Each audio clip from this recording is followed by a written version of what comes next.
بأفريقيا قد رأيت الحياة وبسمة حب ودمع بأفريقيا سجاب.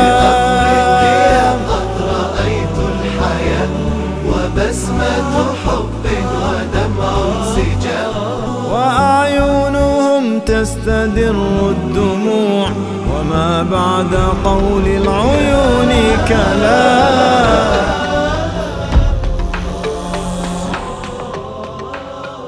أصبحنا وأصبح الملك لله. طبعا إحنا رتبنا الغرفة ترتيبا سريعا، وإلا أنا فوضوي لغاية كبيرة جدا. وكلمة شكر أرسلها إلى زوجتي صلى الله يحفظها وأهلي جميعا وأهلكم جميعا. إذا سافرت بدونها الغرفة كلها غير مرتبة. عموما إحنا الآن في زومبا، إحدى مدن أو قرى ملاوي. تفاجأت، وصلنا متعبا فتفاجأت بهذه الصورة الآن. انظروا معي، تخيلوا إطلالة على الفندق.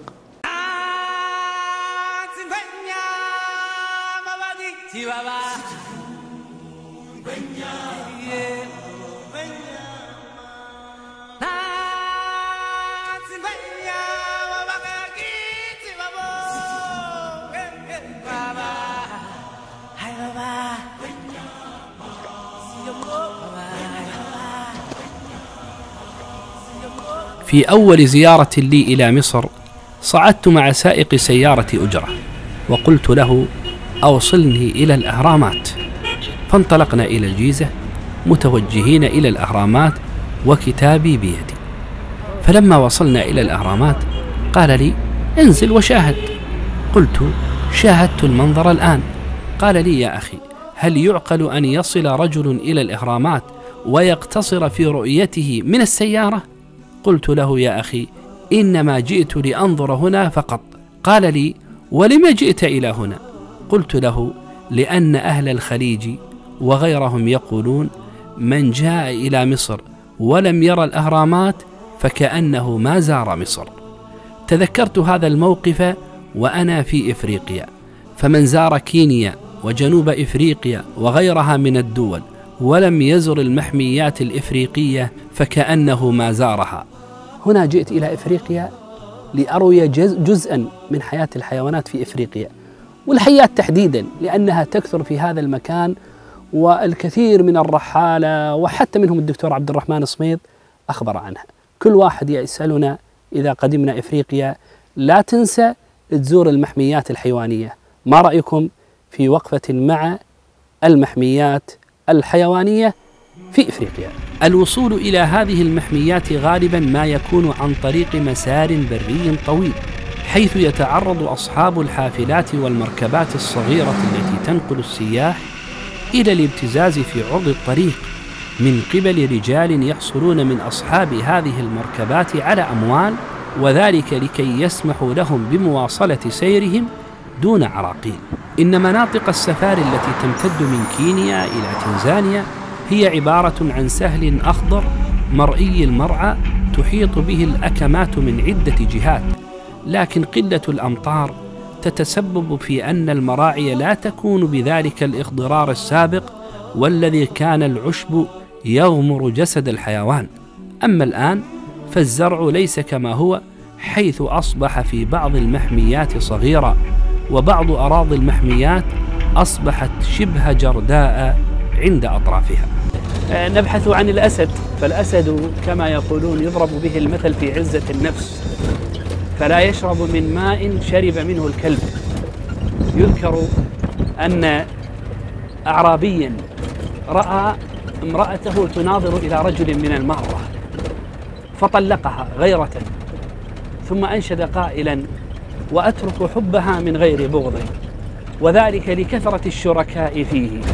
إذا وقع الذباب على طعام رفعت يدي ونفسي تشتهيه، وتجتنب الأسود ورود ماء إذا كان الكلاب ولغن فيه. أنا لا ألوم الأعرابي ولا يهم كلام الأعرابي، هذا ذكره الدميري في حياة الحيوان، يقضي به الوقت هنا في محمية كينيا. تتميز رحلات السفاري بتوفيرها للزائر إثارة لا يمكن أن ينساها، وذلك من خلال إتاحة الفرصة نحو مشاهدة الحيوانات على طبيعتها، وهي تقوم بالتجوال وسط أروع المناظر الطبيعية في العالم. لكنني حينما كنت أرقب هذه الحيوانات في تلك المحميات الواسعة، إنما أردت أن أقرن بين طبائع الحيوانات وطبائع الإنسان.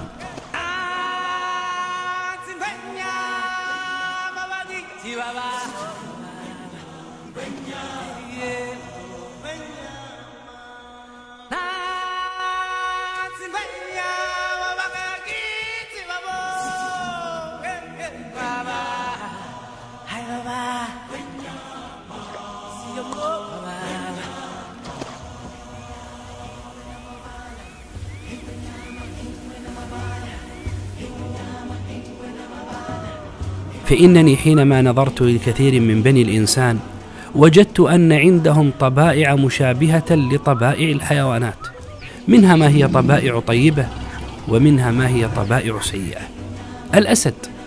الأسد الذي كنت أنظر إليه في تلك المحمية حيوان يرمز للشجاعة والقيادة والوقار والشجاعة الباسلة، وهو ملك الغابات، يضرب به المثل لكل من حوى مثل هذه الصفات.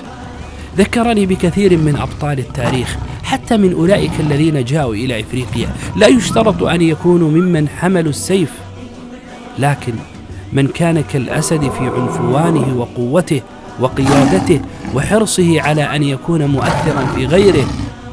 ذكرني به هذا الأسد هنا. أخيرا وجدنا حيوانا ممكن أن يصور بجانبه، نجده عندنا بين الأسوار لكننا نقف عنده، الزرافة. ولم تخلو زيارتي إلى تلك المحميات الإفريقية من الوقوف عند الزرافة، فأردت أن أصور عندها ولو كانت صورا فوتوغرافية لأرسلها إلى الأبناء. إنني أقف الآن عند الزرافة، أقف عند التي يذكرها العرب بالهيبة والطول والعجب بالنفس والغباء أحيانا، فهو رأس عال لكنه لا يرى أحدا.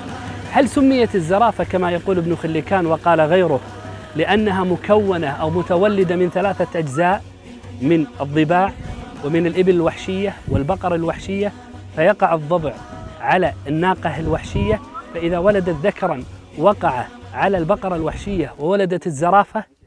كلام مذكور لا ندري.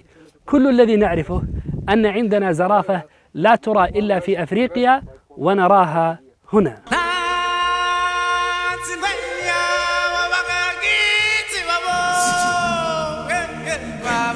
لقد استهوتني حقيقة هذه المحميات، لكنني كنت أستغرب من الحيوانات الموجودة فيها. رأيت الفيل فإذا هو رمز القوة والضخامة، لكنها ضخامة طائشة، ولذلك لم أرى العرب يضربون به المثل في القوة والتأثير والبدانة. وحينما رأيته عرفت سبب إعراض العرب عنه، فإنني رأيت حيوانا متثاقلا بالكاد يتحرك من ها هنا إلى ها هنا. وقد أحسن العرب حينما ضربوا به المثل في الأكل فقالوا آكل من الفيل. جئت هنا في كليفي في شرق كينيا بجانب مومباسا، وأثناء تجولنا في هذا المكان وجدت أثرا لاستقرار بعض الحيات والثعابين، فسألت مرافقي عن الحيات والثعابين في إفريقيا وفي كينيا تحديدا، فأخبرني بقصة غريبة جدا جرت له مع الدكتور عبد الرحمن السميط رحمه الله تعالى هنا في كليفي في إحدى المدارس الثانوية للأيتام في كليفي. ما هي هذه القصة؟ في يوم من الأيام، وبينما كنت أوثق شيئا من تاريخ إفريقيا بين أحراشها وزروعها، وإذا بي أسمع جلبة صوت، لكنني ملتزم بأداء ما شاهدته في تلك الناحية، ووقفت غير مضطرب في الظاهر أمام الكاميرا، لكن قلبي يضطرب اضطرابا كبيرا. إنني أسمع أصواتا بين هذه الأحراش. ما هي هذه الأصوات؟ كتمت هذا الكلام في نفسي، وبعد أن انتهيت سألت مرافقي: إني كنت أسمع أصواتا بين هذه الأحراش، أو تضم هذه الأحراش ثعابين أو هوام ضارة؟ فقال نعم، إنها مليئة بالحيات والثعابين. إفريقيا تنتشر فيها الثعابين في كل مكان. بين كان الدكتور عبد الرحمن سميط يشتغل بالكتابة والبحث في المسجد، وإذا بأحد الأيتام يأتي للمشرف ويقول له: يا أستاذ، هناك ضيف جاءنا. استغرب: ما هو هذا الضيف الذي يأتي في الليل؟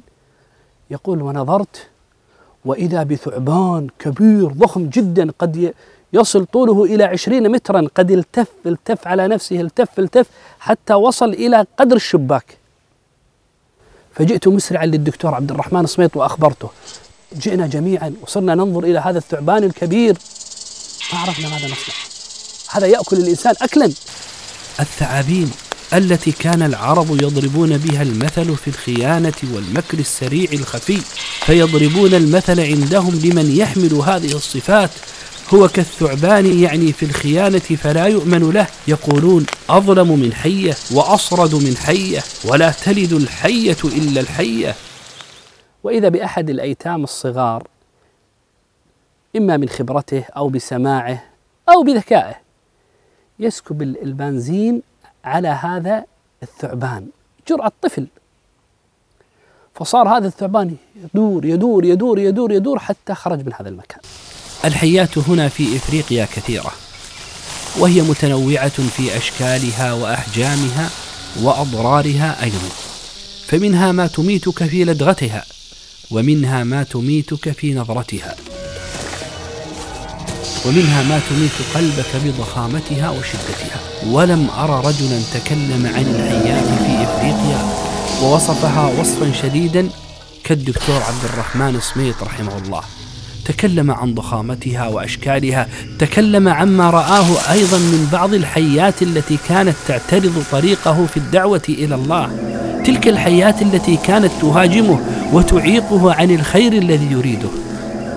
تذكرت في هذه الحيات السامة الضارة بعض أولئك الذين لا يريدون لك أن تمضي في طريقك في الدعوة إلى الله.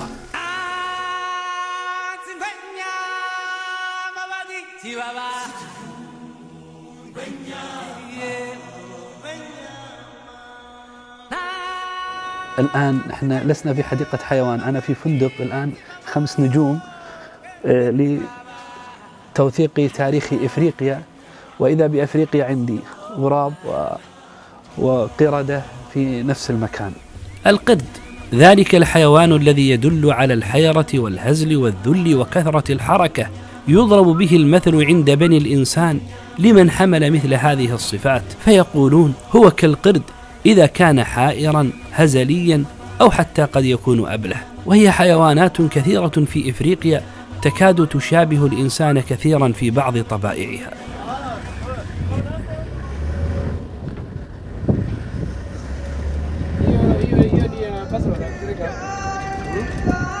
وهناك في إفريقيا رأيت الظلم والطغيان والوحشة، رأيت كثيرا من بني الإنسان في حيوان لا يكاد الإنسان أن يفارقه، إنه الذئب، رمز الظلم والطغيان والشجاعة الطائشة. لذلك كان العرب يقولون: أظلم من ذئب وأغدر من ذئب.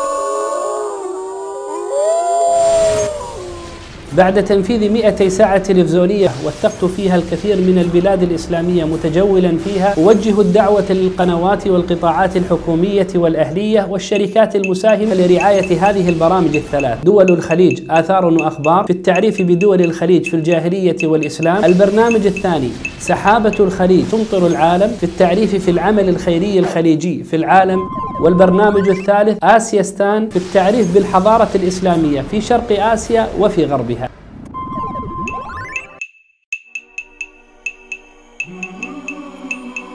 الدعوة موجهة لكم جميعا.